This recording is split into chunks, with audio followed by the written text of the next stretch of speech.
Yep. Okay. 1, 2, 3. I made an ass of that, so I did. I went way too early. Yeah, it's totally jazz clapping.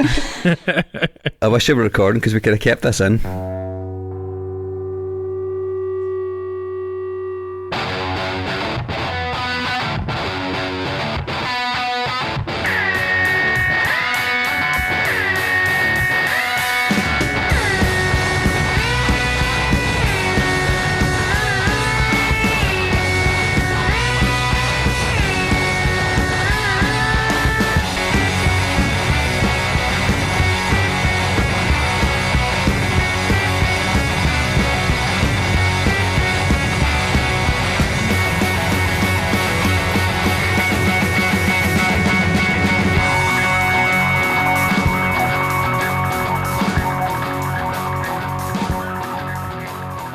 We'll do a 3, 2, 1 clap, okay? Yeah. I'll count it in, right? Let's see how we can get on with this. 3, 2, 1, jackpot. Jeez. Okay. Hi, you're listening to the Unsung Podcast. This is the second time we've done this intro. My name is Mark. I'm joined by two very questionable looking men with interesting haircuts and a lovely guest this week. Opposite me is H from Steps. He's kind of I, J and K now, I think. But and on to the right of my screen is Gary Barlow. Oh dear. I've done all right for myself. And this week we're joined by a guest. We're joined by KateJane Garside from many projects.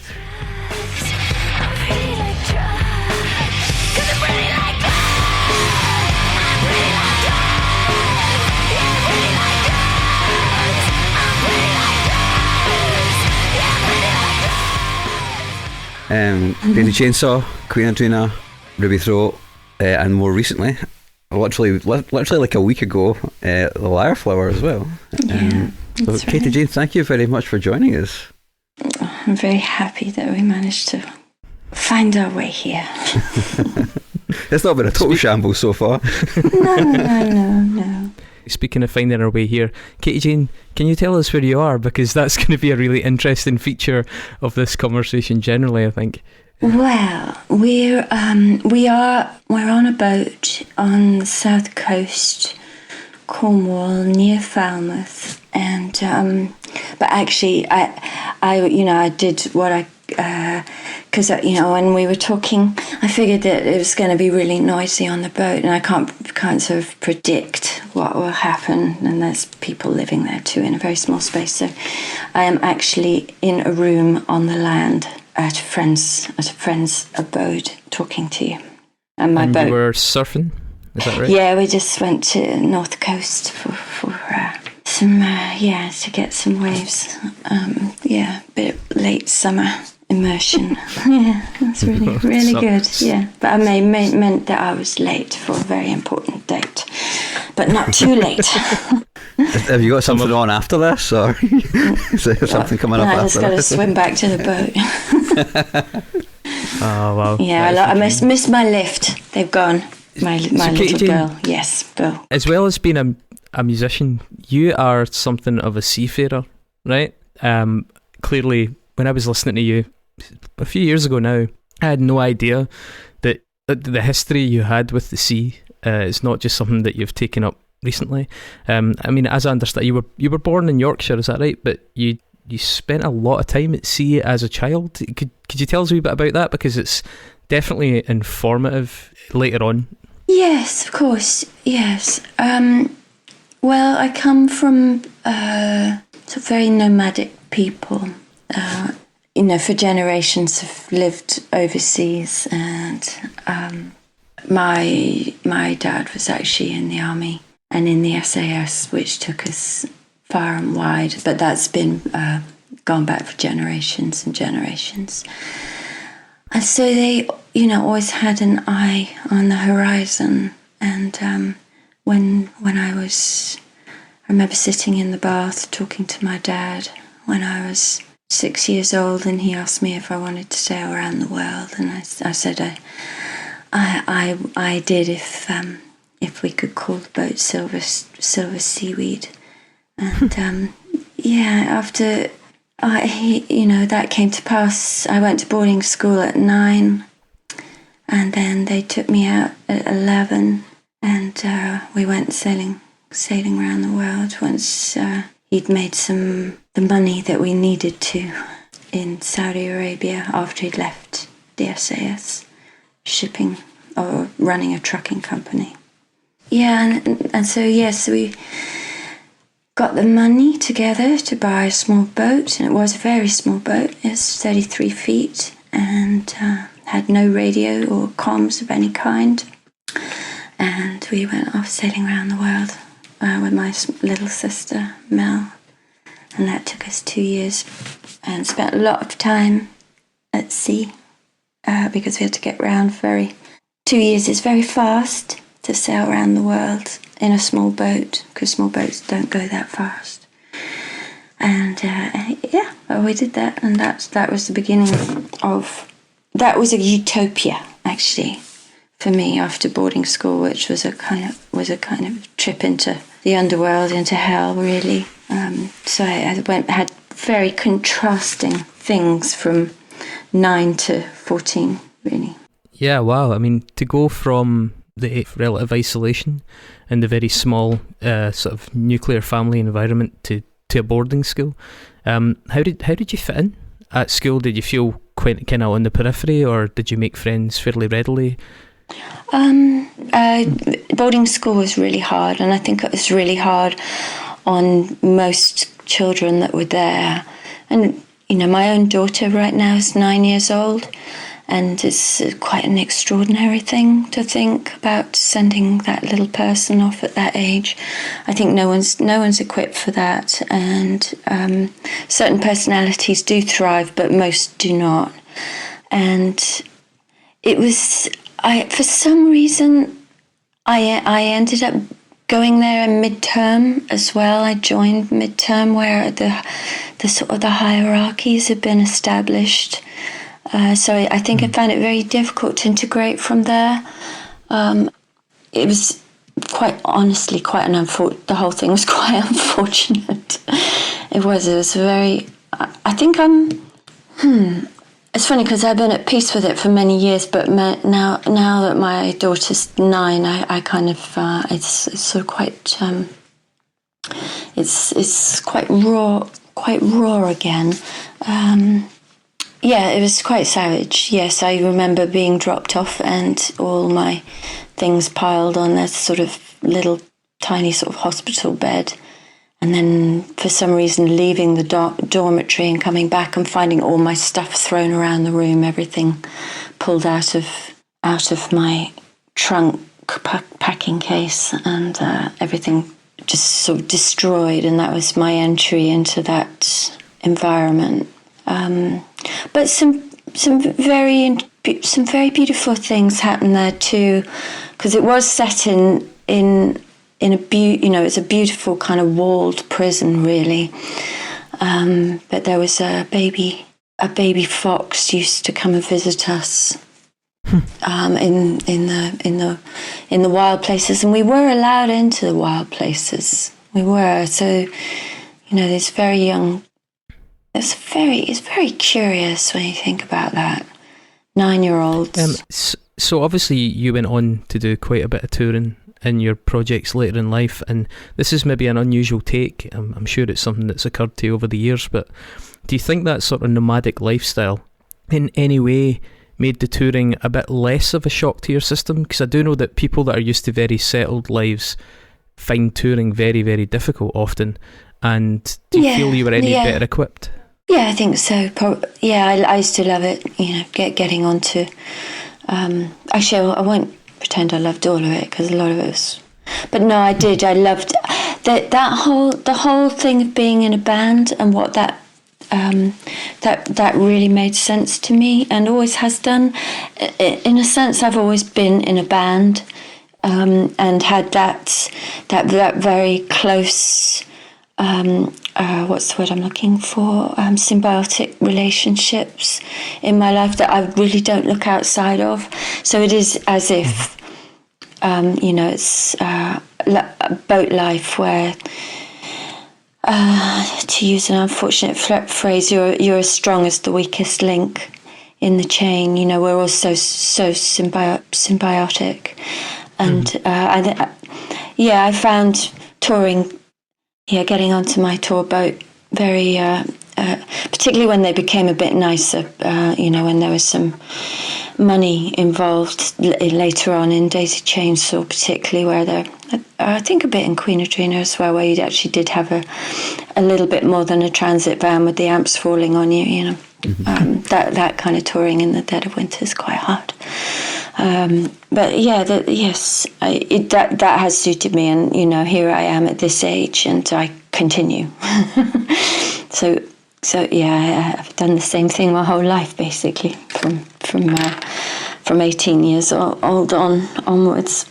KateJane, one thing that I was sort of thinking about and taken by in terms of your life on the boat between 11 and 14 was that you were sort of there were no distractions. You didn't even have communication with other radio, and I guess you were doing some schoolwork and stuff like that, but in many ways it kind of feels like the ultimate lockdown. Absolutely. Like, how would you say? Yeah, have you seen sort of reflections of your time on the boat compared to now, the last few months, when sort of day-to-day life has been taken away? Yeah, for us it made, the person it impacted is my daughter. But for us, for Chris and I, no change. And all that stuff happened for me at such a formative age. That isolation can be like 42 days crossing an ocean where literally it's just you and a tiny, in 33 feet of space, 6 feet wide. And that really is what, at that young age, that created those synaptic connections for me. For my own, I don't like the word process, but I'll use it. For my own process for it to become a writer, well, I don't even like, no, I wouldn't call myself a writer either.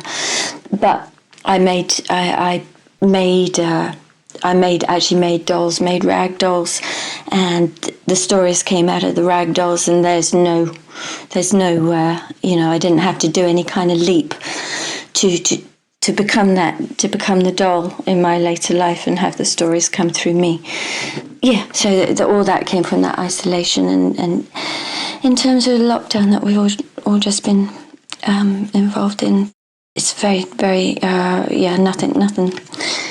nothing new, but also we were incredibly privileged where we had outside space. We weren't on the boat for the lockdown, so we live in a wild place, or lived in a wild place in Cornwall, and were able to sort of continue. So I'm eternally grateful and fortunate for that. I know it is not so, or was not so for others. Who's lost at sea today, and in the cold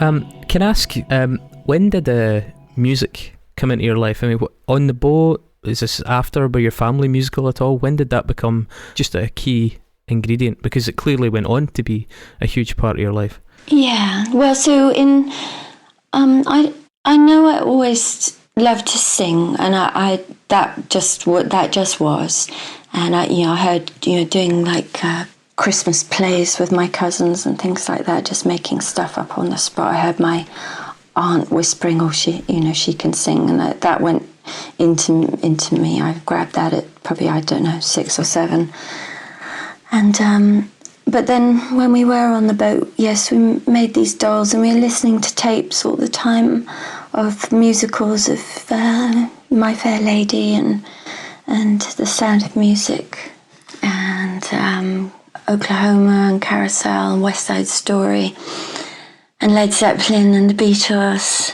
and Pink Floyd, and those that was just those on wobbly old tapes. So that was our soundtrack, and my sister and I totally absorbed those and reinterpreted the stories of those musicals and things.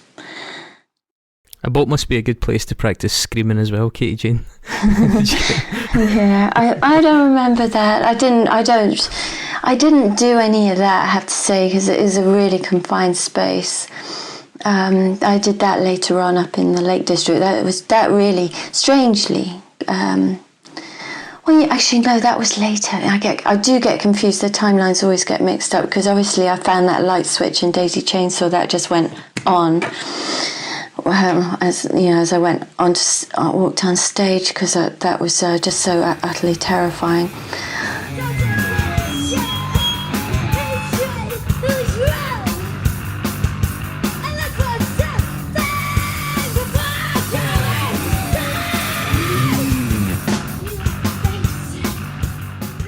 So yeah, there was a catalytic switch just flipped, and so was that a way of dealing with the anxiety, do you think? I think it was a result of, yeah, for sure, as a result of the terror, and it was also the zeitgeist of the time, the grime of those venues and the bands that were around. I'd like to think it was all me, but I'm solipsistic by nature in my outlook, but I would have been carried by that wave, surfing that wave. Yeah, I've seen you say in interviews, you were quite self-deprecating, describing, sort of suggesting you were an imitator and like you absorbed other influences and sort of reappropriated them, and maybe playing down your own level of innovation. I felt. What is your outlook on that? Because I mean, I don't get that from you. I mean, there are comparisons. I'm sure you're sick to the back teeth of people mentioning things like PG Harvey or Kate Bush. But I mean, certainly the music I heard of yours was before I heard music by PG Harvey. But I don't know, like, how do you view your own identity in that? Because it seems to me as an onlooker that you have quite a strong identity, but you don't seem to feel you do. Yeah, that's interesting you say that. Somebody said to me the other day, how did you arrive so fully formed? And I had no concept of that. But if I look at Daisy Chainsaw stuff, and I am always I can have possibly a tiny bit of separation from it at this point. I think inevitably looking through the eyes is a subjective experience, but I can pretend to have a bit of objectivity, and that person does look quite fully formed.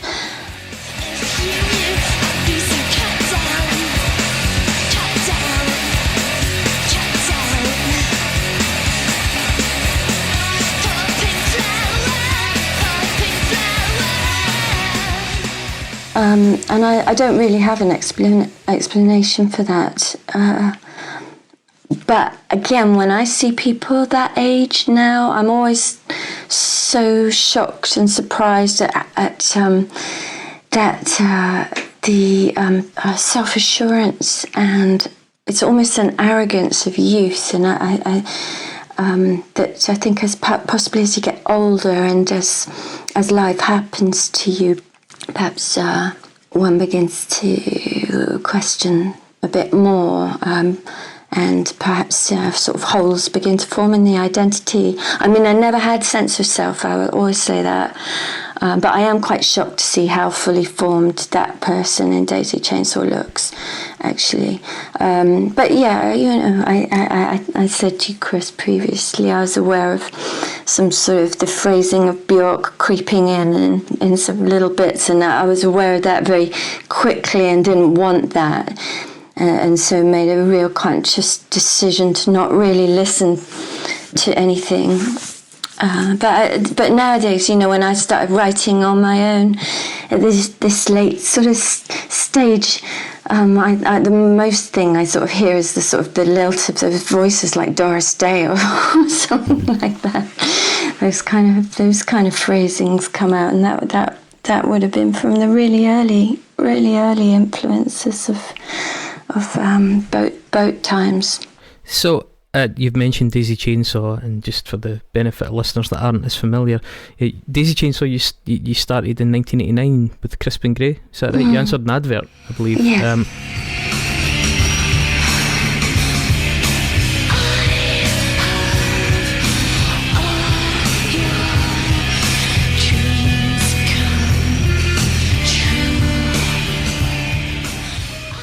What made you answer the advert, KateJane? Well, I just I had a very peculiar thing happen when I believe I was 15 or 16. I'd made a tape. I just made a tape to tape on a boom box thing in my mum and dad's house, and I'd been singing. I'd had a tape of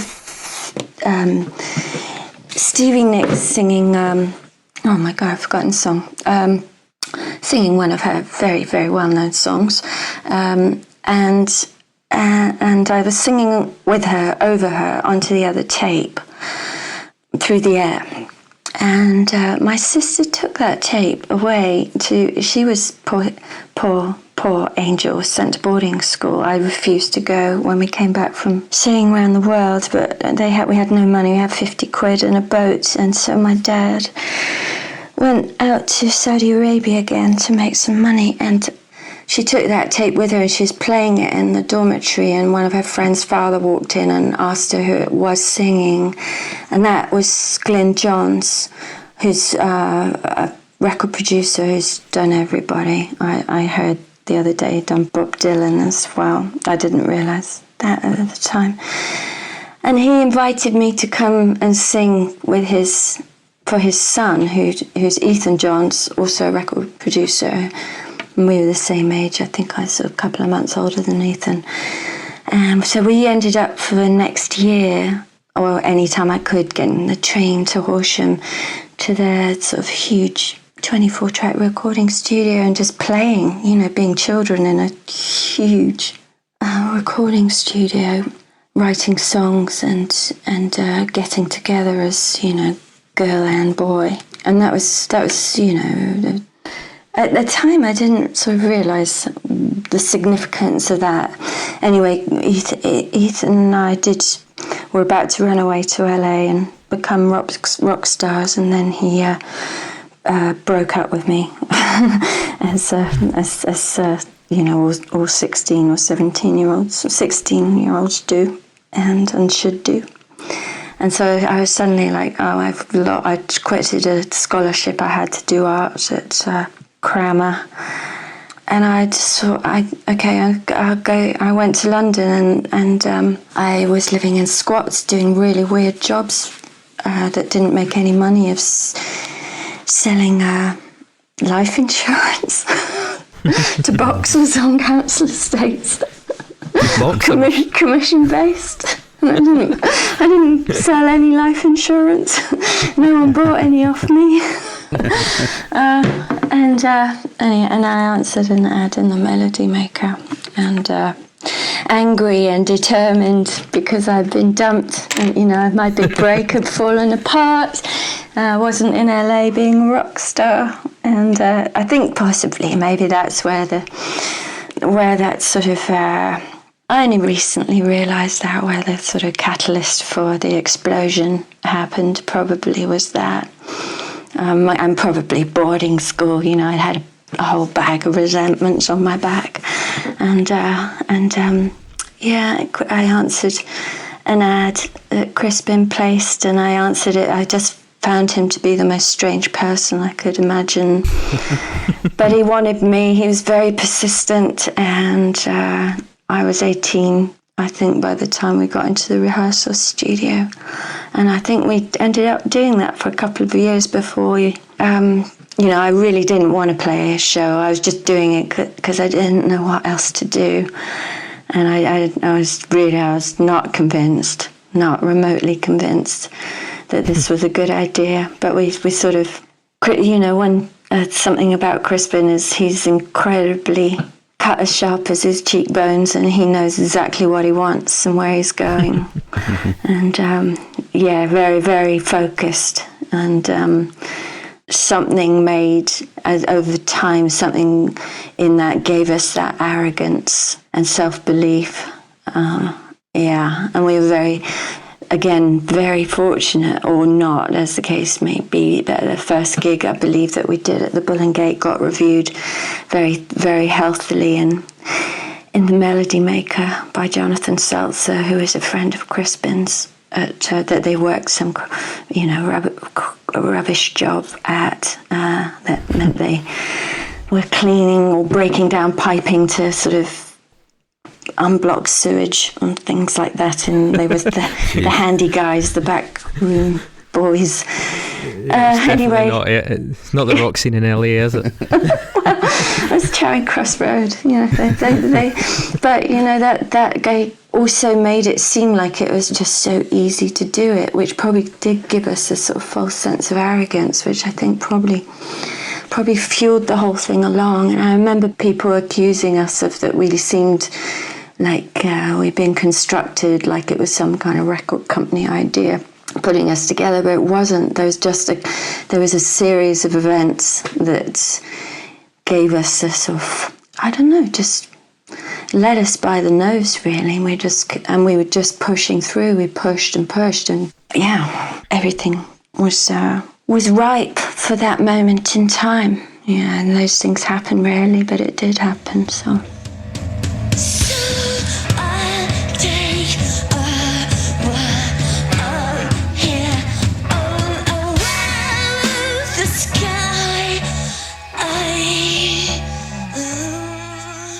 Now, you and Crispin have made a formidable team over the years, because you obviously joined up again for Queenadreena. But with Daisy Chainsaw, you did a couple of early EPs, and then you did the debut album at 11, which came out in 92. I think the first place I saw you was on, I think it was ITV chart show, but then I also saw your Word performance, staying up late, hoping my parents couldn't hear that the TV was on. And where you did Love Your Money, which was like the breakout single for the band at the time. Yeah.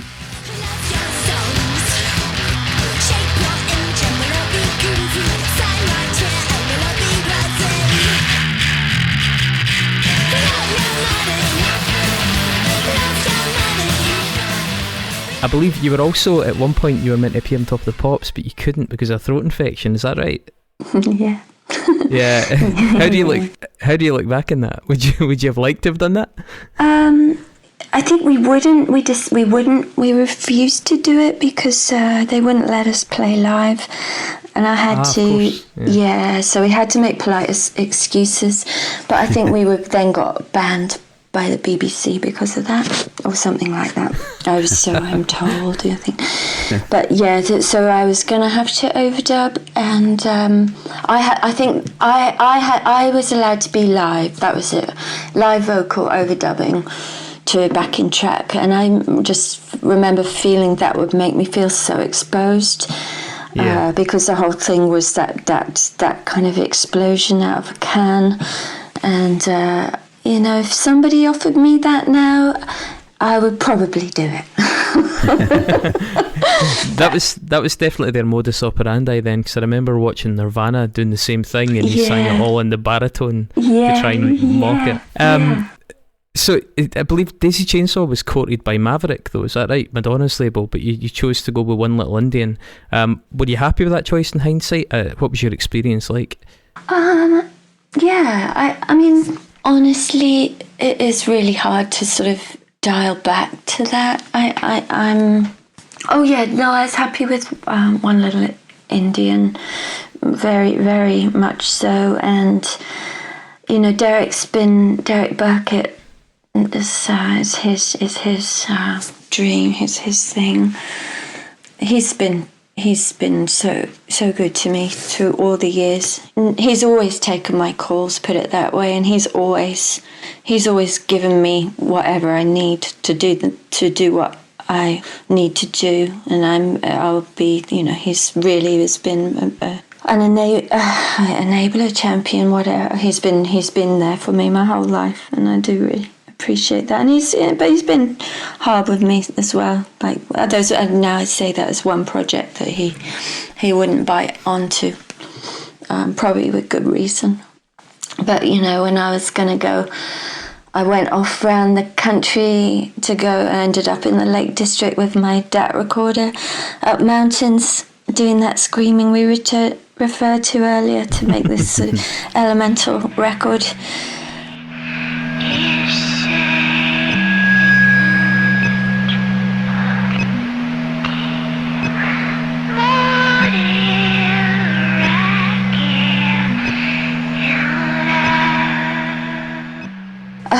he just wrote me a check and went, yeah, okay, I'll fund that with.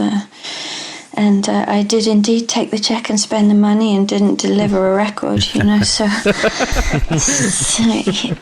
yeah. But he keeps doing that for me. That's pretty rock and roll. It is cool. He's very good to me. Yeah. So I mean, at the kind of height of the kind of cult value of Daisy Chainsaw, you toured with Nine Inch Nails, is that right? And Hole, I believe. Toured with Hole. I don't remember touring with Nine Inch Nails.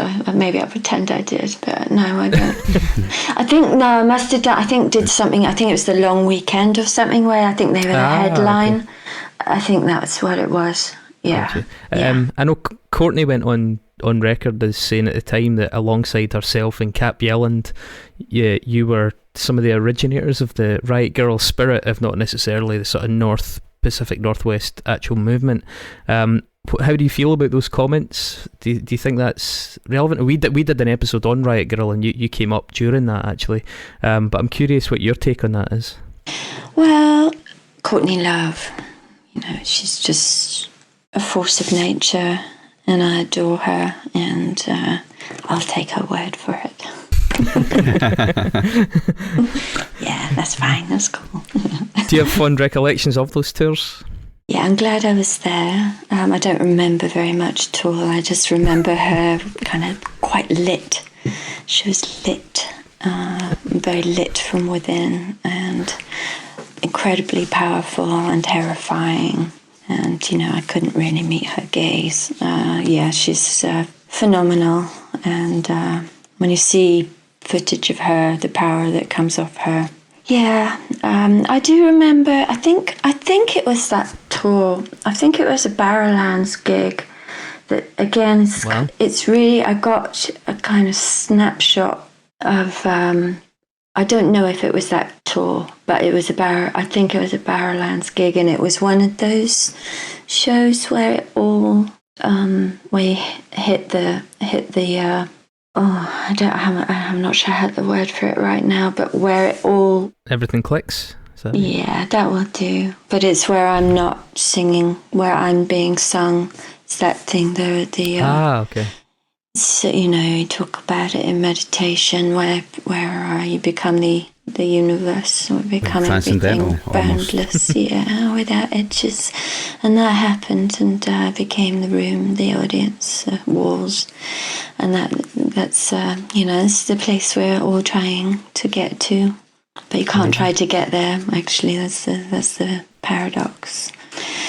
Sometimes the floor falls away and the screen turns into fractals, and anyway, that happens. But so I don't have really. I have Courtney lit. I remember her in some uncharacteristically red trousers, and There's another thing I have to ask you about now that I've got you here. There's a standout, bizarre interview with a guy called Paul Morley from 1992 that's quite frequently shared online. I have actually. Do you like that picture? It's risque, isn't it? Are you risque, Kate? I don't. Not consciously. No. No. You show a lot of yourself, don't you? No, I don't. Well, there's more. Much, though. Not enough, Anthony. What? Not enough. No, I do. I talk too much. Can you read my mind? Paul.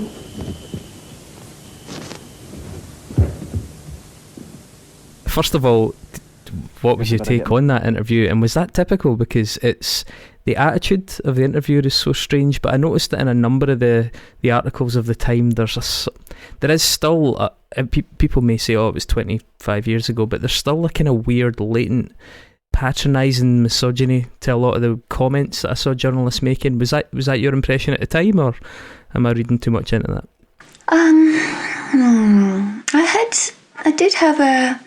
I remember, I think there was a journalist, Everett True, who, it's funny, it seemed so important at the time, but he was determinedly not my friend. Had every opportunity. And that did seem that always seemed that was hard. That was hard to take. He was quite closely affiliated with Nirvana, wasn't he? He did the He melody was, making yeah, he was, and he loved Courtney. I'm not sure about Paul. I don't. I remember the Pink Staircase. That's my. And I was trying to move on it, but it was kind of sucking me into it, and that. I couldn't get any traction on the Pink Staircase because it was made of sort of foam that was enveloping me. That's my memory from now. Wow. So in 1993, you left Daisy Chainsaw prior to their second album. It's also interestingly, I think, the period at which alt rock was really exploding. I mean, by about 93, 94, bands were getting signed up pretty readily. I don't want to say do you regret it, but I mean, do you think that Daisy Chainsaw would have been in a position to ride that wave had you stayed? I mean, I don't think it's entirely disrespectful to say they lost something when you went. How do you feel about that, looking back in it, a bit of hindsight? You know, if there had been... Well, okay, let's go to the core of it. Crispin and I have a really hard time working together. That's the core of it. And I wish it wasn't so. But there's something, it is what makes it and it's what breaks it, as it is in many of those co-writing relationships. If it would have been possible to go on, I would have done. And I would have loved to have done. But the relationship was so really difficult to manage for both of us. It was so... as we got older into Queenadreena, it was a long time later. Well, not that long. Oh no, it was a bit. We did manage to manage it slightly better, but ultimately not really. If there had been someone that could have mentored us, that would have been really helpful. But it was so hard, Chris. That and I wish it hadn't been, and because I know there's a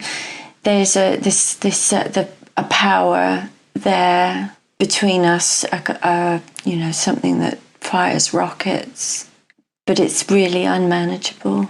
Ultimately, it's making me want to cry. Sorry, it's so hard to manage that, and it's rare that you are in that position where you have that opportunity, honestly, where it does work so well. That's a very rare thing, but it really was unmanageable, and it had taken me to... I felt so sort of ransacked, really. I mean, it must be a weird push and pull when you're that productive as a duo, as the later collaborations showed as well, but yet there is that tension. That must be a strange... Well, I wasn't writing at that point, and I always felt terribly ashamed of that. I felt, because, I couldn't be for real if I wasn't writing that material. So the way I owned it was by producing it and destroying it. And I can take credit for that. But as much as that was the key to the relationship. He was writing it and I was destroying it. And that was really hard on him, and that was really hard on me. To be, I mean, it all sounds so dramatic, and I realise that it does as I'm saying it now, and I don't want to be self-indulgent. But that is the key to it, and the key is, because I didn't necessarily want to live my whole life under a leaf, being someone that works in the shadows.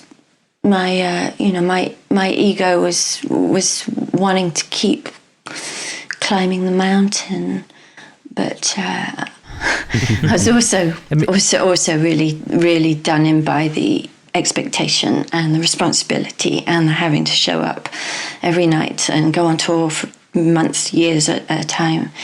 With children, I was like 21, 22 years old, and that's the physicality on the body, let alone the mind, is immense. So, but it's all just a bit of fun as well. You have to keep it real. So see, as much as perhaps your upbringing and that kind of nomadic and very small nuclear family unit sort of maybe equipped you better than some for being on the road, do you think it maybe put you at a disadvantage with those kind of like conflict resolution situations where there were other personalities involved that weren't family? We ended up in a very strange place where it was me on my own, and the band really cross with me. I think because actually I was really trying to control that thing, particularly in the studio. You know, when it came to live, it's everyone for themselves all together. But in the studio, I was very controlling about it needing to go more, or rip the bass speaker to get a shredded sound, things like that, or speed it up or slow it down, but do it there and then. So something like I hope all your dreams come true.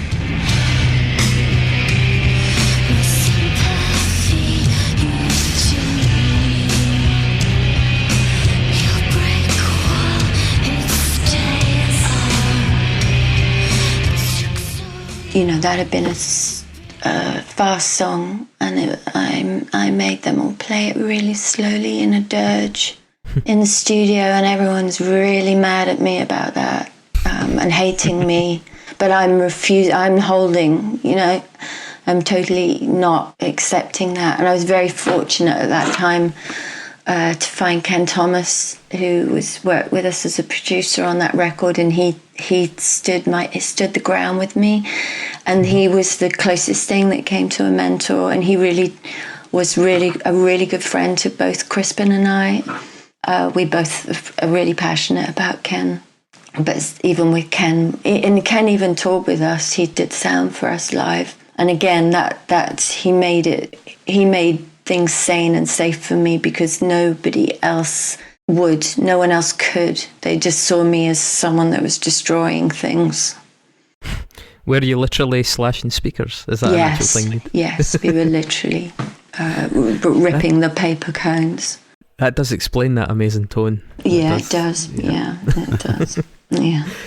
So it sounds like quite a, I don't want to say stressful, because that maybe makes it sound excessively negative, but it took a toll, and you stepped away almost completely for about 6 years, quite famously. And you perhaps don't want to discuss that period, but it's a little bit of a mystery in terms of people's understanding of you as an artist. It's sort of 6 years of, where's KateJane? Where is she gone? Yeah. No, I'm happy to talk about it. No, it was a beautiful time. I did. That's the time I told you I went to Derek, and he wrote me a cheque for £12,000 to drive off to the Lake District to go and make an elemental thing. And I'd found this thing so early on. The word, shamanism kind of spoke to me, and I went off and lived with people, with about 20 people living in a room, and living in the woods as well, doing shamanic journeying and soul retrieval, and all these beautiful things that took me in deep, and I was meditating.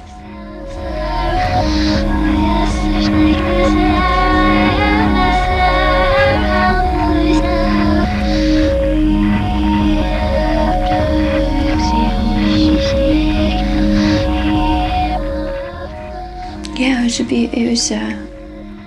I found, from there I was able to begin to write songs and gather no identity of self, but with the bits that I had, begin to be able to tell, a story. And the fact that I ran into Crispin again is a strange thing, actually. Was it totally unplanned? Well, it was totally unplanned that he ended up living in the same part of London that I did. And, I always loved Crispin, and, I was excited to see him again. But we're very wary of each other. But he he asked me if I wanted to sing this song that he'd found called Pretty Polly, the traditional song. But we did do that, and we liked it. You know, we recorded it onto a 4-track tape machine, and we liked it. And the harmonies were quite sort of wild and improvised. And I thought, oh, we can do this. I had to destroy in Daisy Chainsaw because he wouldn't let me in, you know, to the writing. But I was finding a way in. And so we started writing, and So you hadn't planned really to re-emerge into music, that just sort of came about via that? No, encounter? I was always, I just couldn't find my way in. Actually, we'd done some recordings, is some friends of mine, and they were good. Again, Derek gave me some more money. He was like, yeah, this is good, we can do this. There's more, actually. That I'd been working with lots of different people, but I hadn't quite found it. I hadn't found what... It was all nice, you know, that's the word, nice, but not, it wasn't... There was just a fire not there. Can I pause you there just actually? Yeah. There's something that jumps out to me is, do you know in Daisy Chainsaw your accent is way more pronounced than it is in Queenadreena? Were you aware of that? Did you try to tamp that down, or did you exaggerate it? Which one? Which accent? It just seemed like a very sort of London accent in Daisy Chainsaw. Did it? I mean, like in my head when I sing Love Your Money, I hear it in a very sort of Londonian twang. Well, you know what?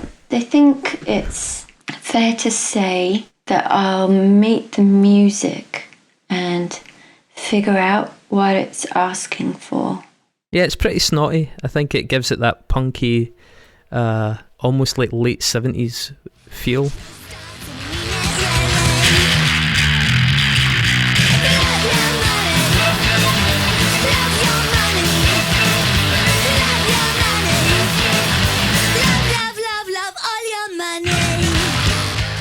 That album has a very sort of late 70s feel to it, but late 70s punk.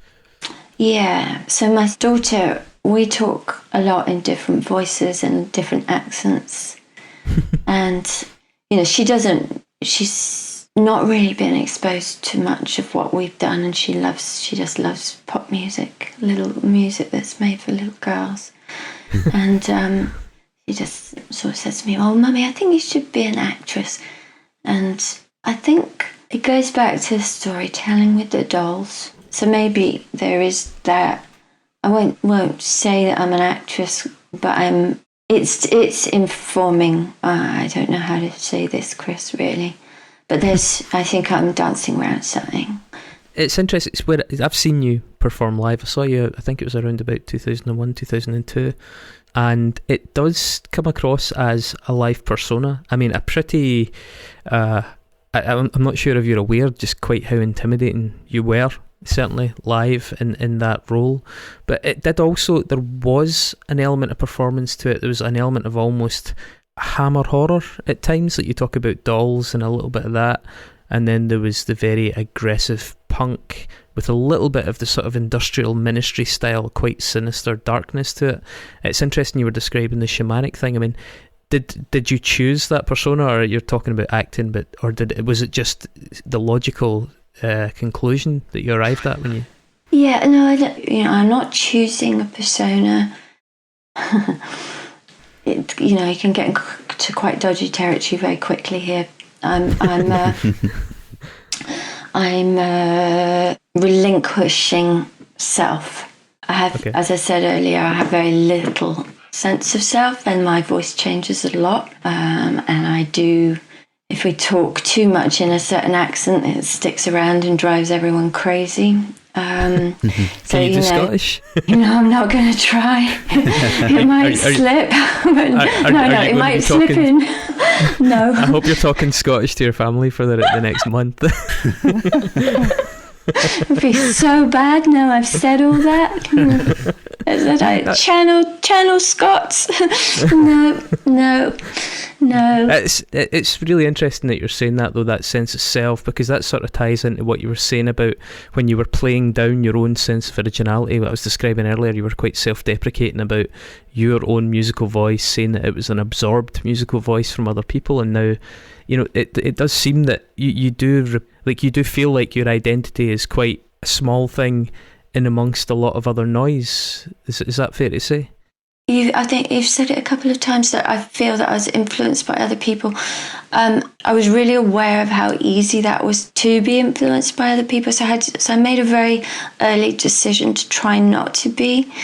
You know, it's very easy to, for the obvious ones that you mentioned, Polly Harvey, you know, she's got such distinctive phrasing. You really have to stay away from Polly, because any people can slip into Polly's phrasing so easily, as in Björk, who really sort of changed. She brought in a whole new language, really. So really any singer should turn up and listen to Björk, because she's utterly extraordinary, and then you very much have to walk away. Yes. So see, with regards to Queenadreena, obviously it was 4 studio albums plus a fair few other things on the side, including the Jolene single that you put out.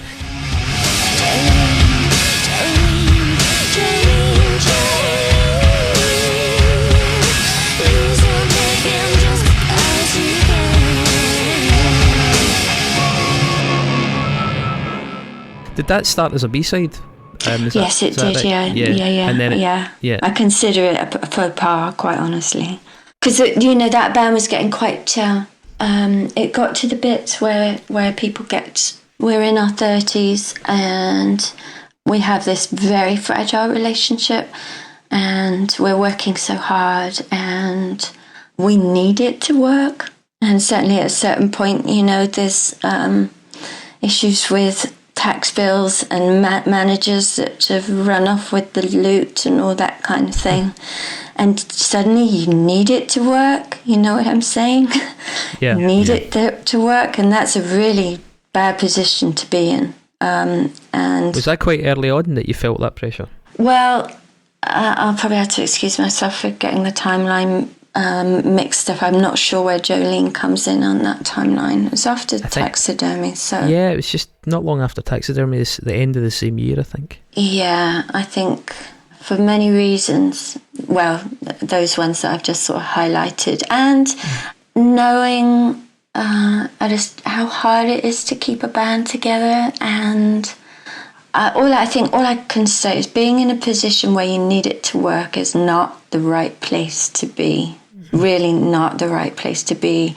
That twists things, and it did make things take quite a dark turn, and us having to sort of channel that situation, because if it's not, I have to find the authenticity within the inauthenticity, if you see what I mean. I mean, you were still making records 8 years later. I'm sure there were some breaks and stuff, but I mean, it seems like you weathered that storm reasonably well, no?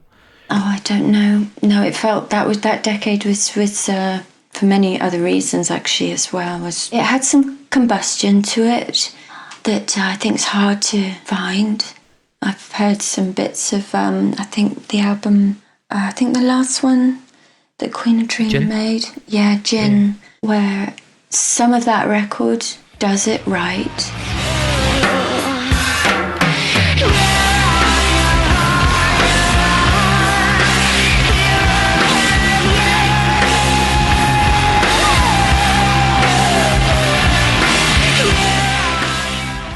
It was all recorded live in the studio, and I was in the control room.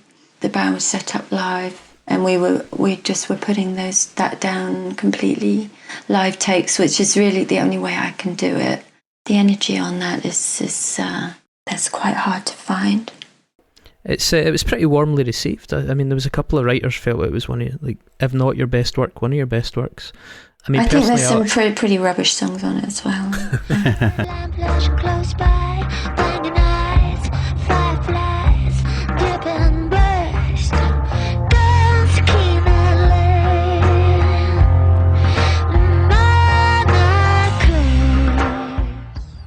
For me, I always went back to Drink Me as an album. That was the one that I just thought even now has aged incredibly well.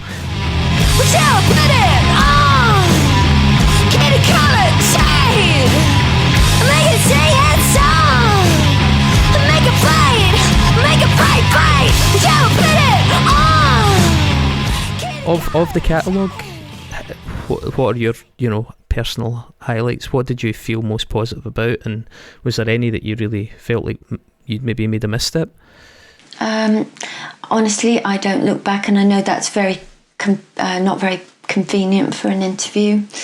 That's okay. I have to kind of bin it, once it's done. You have to literally wipe the board clean. That's interesting. You're the second interviewee we've had in a row that has said the exact same thing. Steve really? Until. Yep, he said once he finished, he's like, I don't want to listen to it again. No. So it's unfortunately, the negativity bias kind of reigns a little bit. I wish it didn't, but I kind of, unfortunately remember the not so good bits. As in just how there was some weird times where Crispin and I ended up in LA with some strange man mixing our record. You did finally make it. You did actually make it. Yeah, I got to LA, hey, yeah. Yeah.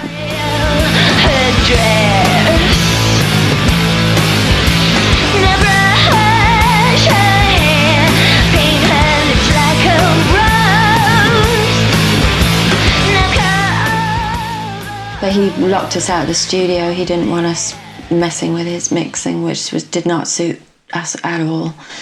So those were very strange times. I try and think of something, to walk on stage in that band and see a young woman crying her eyes out. It's just such a privilege to be there, to stand there, to lock eyes with that person and do it for her. That's my job, and I'm very grateful for that. I love my work, so... The videos, there's still many videos of your Queenadreena performances online for anyone that's curious, and it is the one consistent thing about them as a viewer is just the empowerment that women obviously felt to come to the front of the stage, because clearly that's an issue in heavy music. A lot of men kind of dominate that territory, and with your band, for some obvious reasons, that wasn't the case.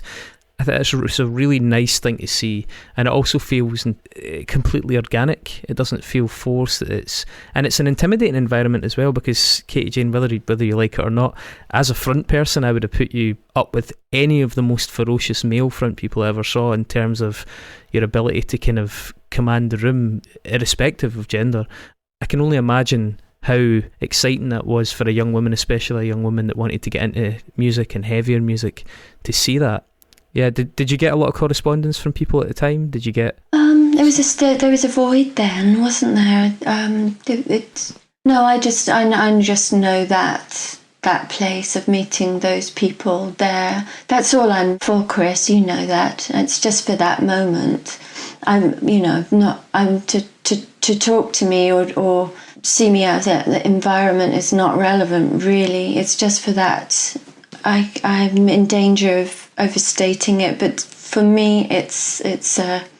I'm trying to avoid the word religious, but that's the word I'm trying to avoid. But it is that we can use it and acknowledge that it's not literal. It's communion. That's all. It's communion, yeah. And that is it's my job. It's what I live for. It's the only thing I can do. It's the only thing I'm good for, other than smiling and playing with my kid, and I love it. I love it very much, and I'm so fortunate it found me. So you overlapped slightly because Gin, the last Queenadreena album, came out in 2008, but at this point, I believe, had you already started working with Chris on Ruby Throat? I'm given into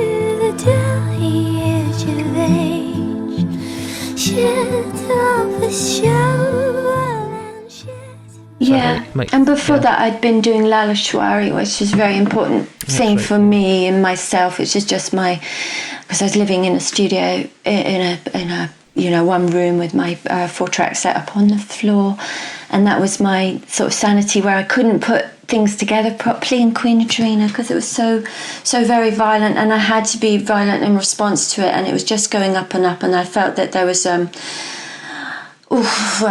was a sort of almost a whoring of the muse, and so I had to use it in that way. I had to make it authentic in that way by embracing that element of it. But it was really destroying me, and my sanity was making the 4-track recordings on my own terms. And there's things on there which are some of my favourite things that I've ever done, like Sleep Like Wolves.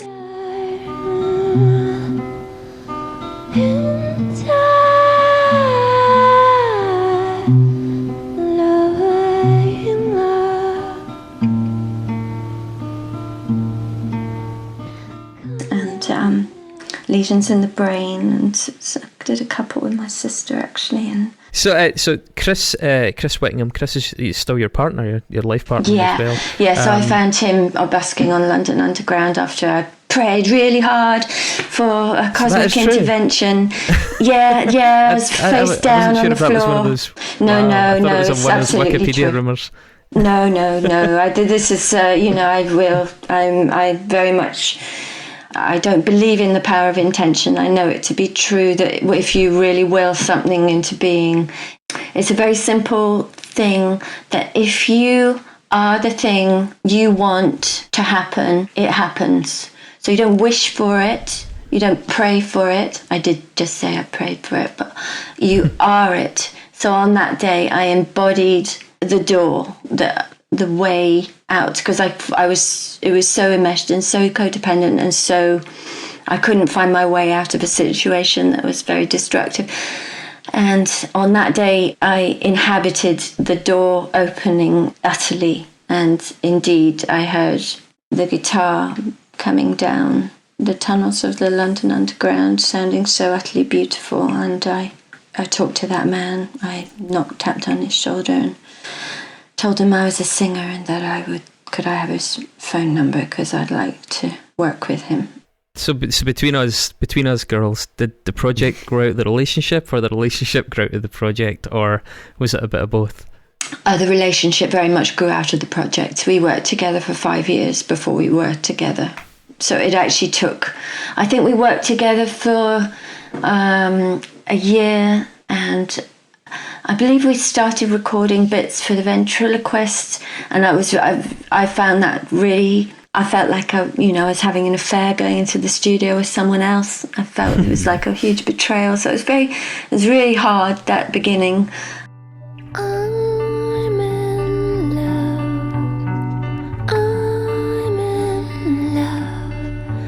in love with a troubled man.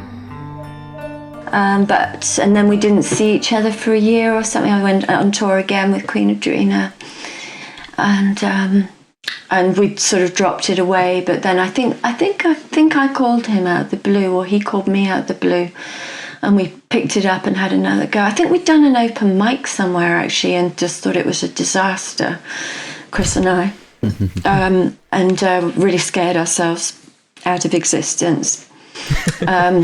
Yeah, and then dropped the ball for a year. But then I think he called me, and we picked it up again.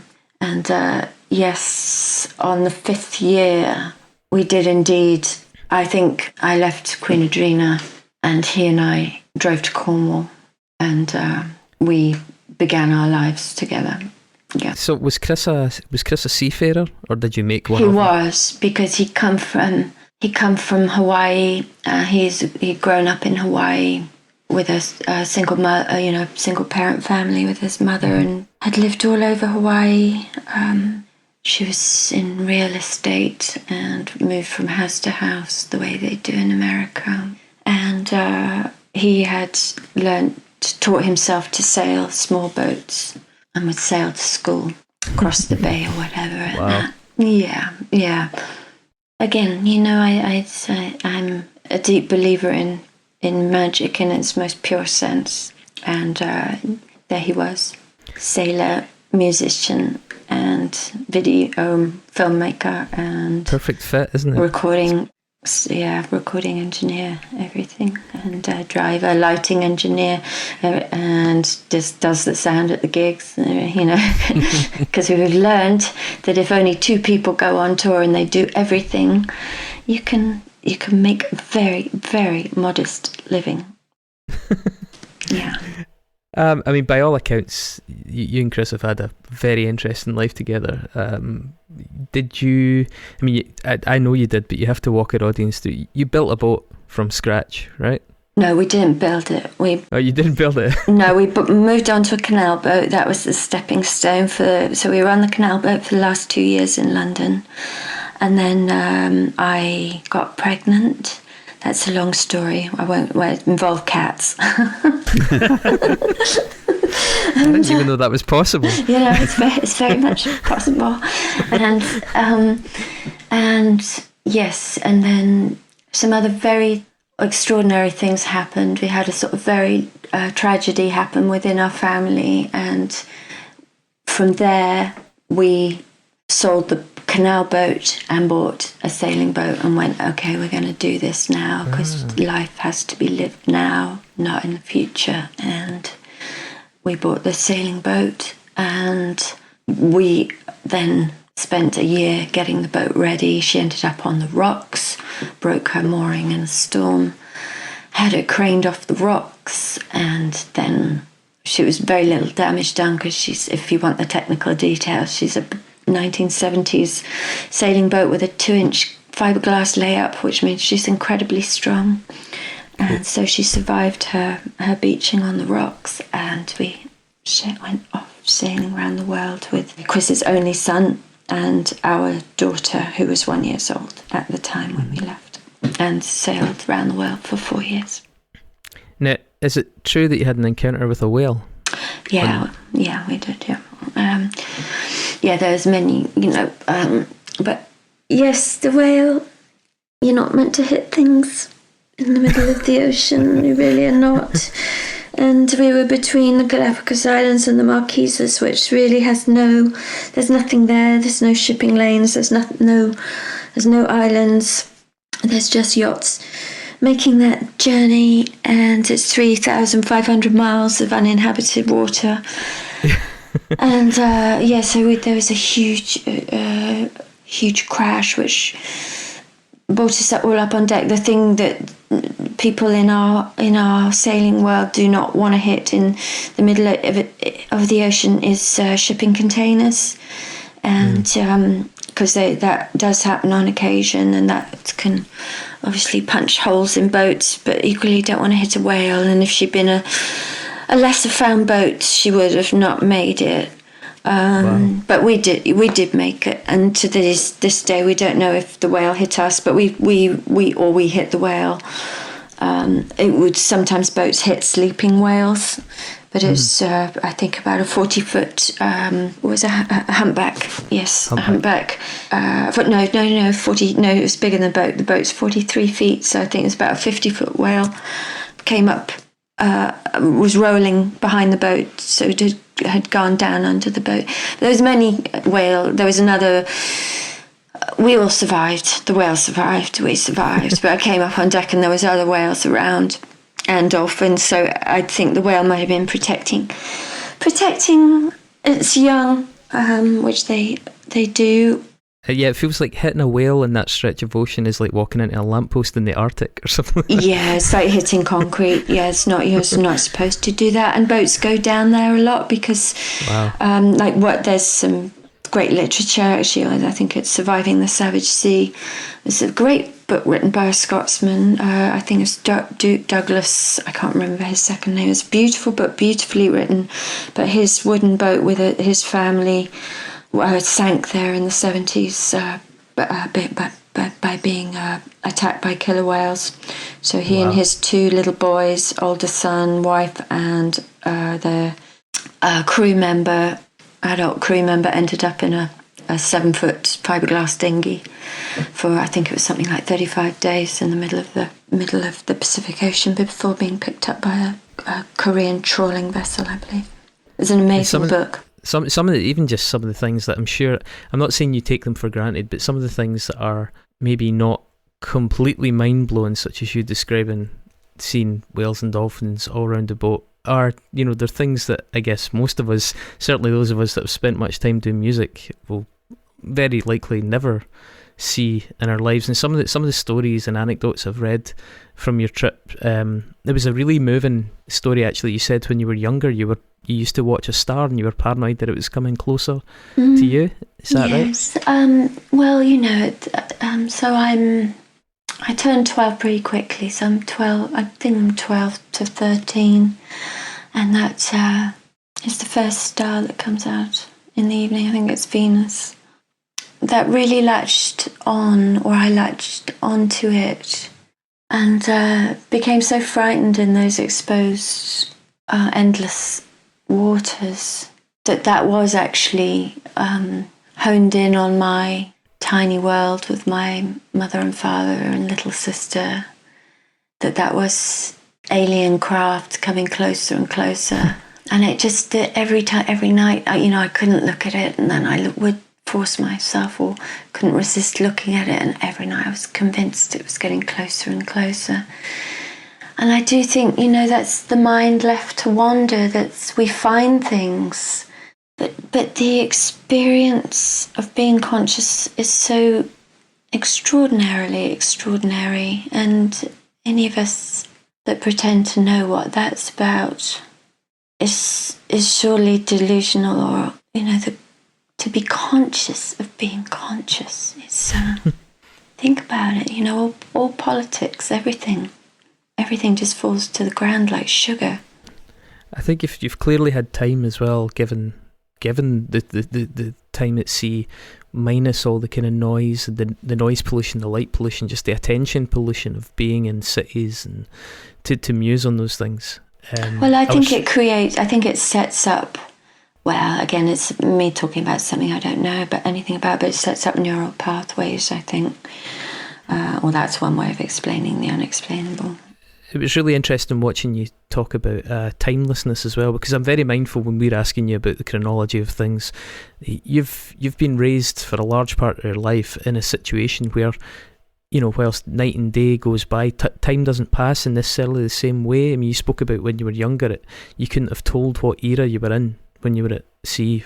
But that's how it is at sea. There are no reference points, and so much of our reality, I believe, is sprung out of the collective agreement or collective consciousness. Really, I always want to backtrack out of this bit of conversation because I cannot say it is true, but it's my way of explaining the unexplainable.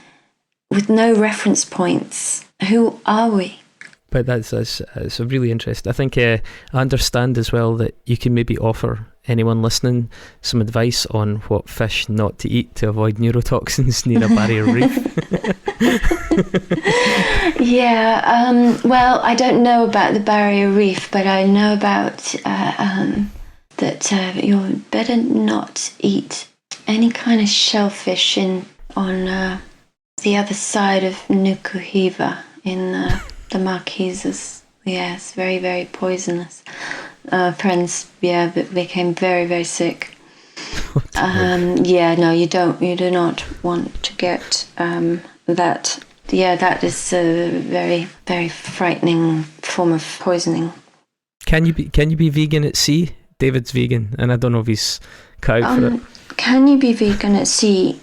Yes, you can, but you'll have to take a lot of tinned beans and TVP or dried soya products. Yes, you can. I do eat fish because I'm prepared to kill it. I don't like to kill it, but I am prepared to do it, so I will eat it.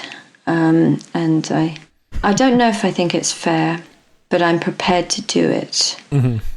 I have done it. So I'm not prepared to eat a chicken or a cow. I will not kill that. But if you saw one at sea, you might consider it. No, I will not. I mean, if I saw a chicken or a cow in the middle of the ocean, I'd probably Yeah, we'd have a chump. think it's pretty special. So, as I understand it, you went ashore to record. Is that right? I mean, you've done 3 albums with Ruby Throat, and you're on to Liar Flower now. But is that true that you were going ashore to try and record stuff you've been working on? We had things that we had to do. So, in regards to other people in our family, so we did indeed come ashore for. It ended up being 4 years, and finished the Baby Darling Toporo album, and then have done the Geiger Counter Liar Flower album in a Cornish cottage in the sitting room. Yeah. Hey, Elijah! Hey, Elijah! Hey,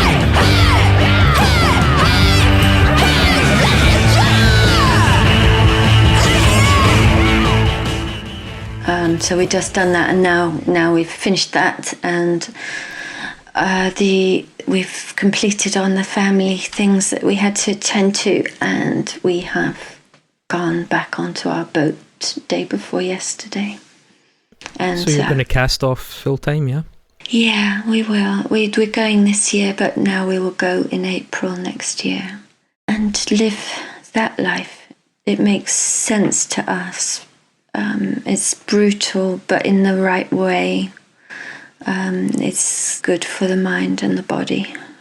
Just in terms of Geiger Counter, I know a lot of that was improvised.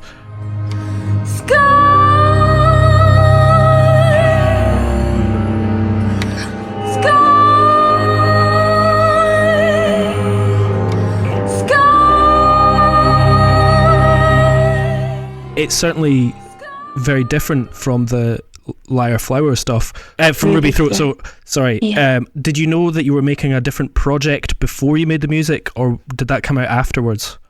Well, post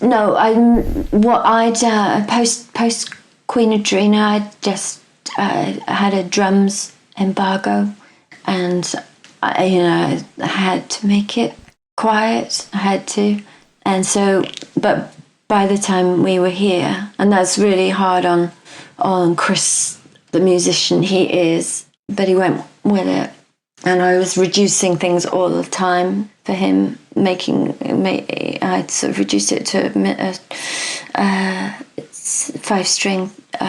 It's like a ukulele, but it's a miniature guitar, which got a beautiful tone, which came on much of Baby Darling Toporo. And I was saying it would be okay, but I am the dog and your table is foolish. Dogs are screaming. But on this one, we just went, okay, there was something coming up, and it was really clear. In my writing books, I began writing Liar Flower over and over again. I felt an energy change, as a switch up, and we just made a decision to just let it be anything.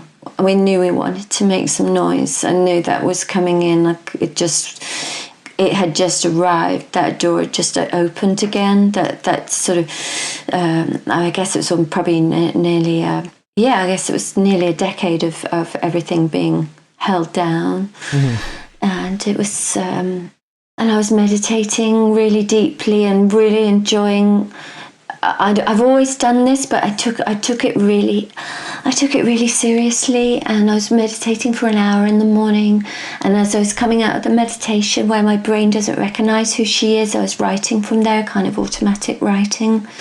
And from there, having the sheets printed, I was not look back at the sheets for maybe 3 months and make sure I don't. So I've got a complete separation from that automatic writing. And then when we're improvising, have the sheets around me and allow the words from those from that automatic writing to pick me. So it's coming from lots of different sheets, lots of different sessions. And I found that one of the most productive ways to write, and I'm sort of really happy to talk about that because I think it is, I I kind of want people to know about that and try that out. I think it's a really interesting way. It became very prescient to everything that's happened. We recorded that record mainly last year. We finished it this year. All that writing was done last year. And there's something when you sort of reach outside of your sort of, again, using words that I don't really understand, but of reaching out of the front brain, frontal cortex, when you use different parts of the brain to write from. I think it's, if I want to get, I can call it a form of channeling, but I'd really like to get out of my own way. I always have done. Easy for me because I have very little sense of self, and there's the catalyst of being on the terror of being on stage. All those things do that to me. And I absorb the voices or become the voices of whatever it is that I can call channeling, and that's my work. That Live Flower record was very gratifying to me.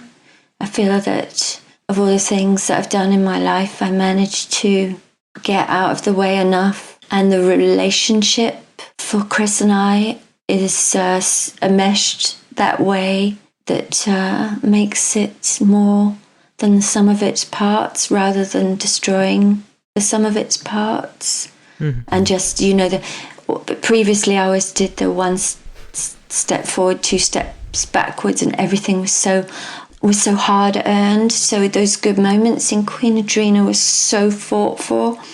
And so I had to pay such a high price for them. But this relationship, this enmeshment, this stepping aside was so filling, making more than, just so gratifying. I like it.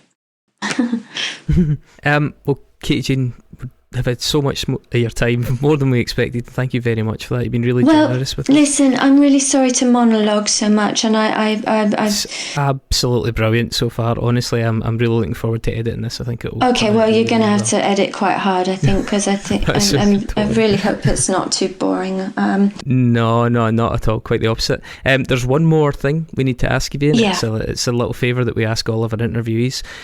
So in our normal episodes, when we pick an album, we usually try and connect it to an individual.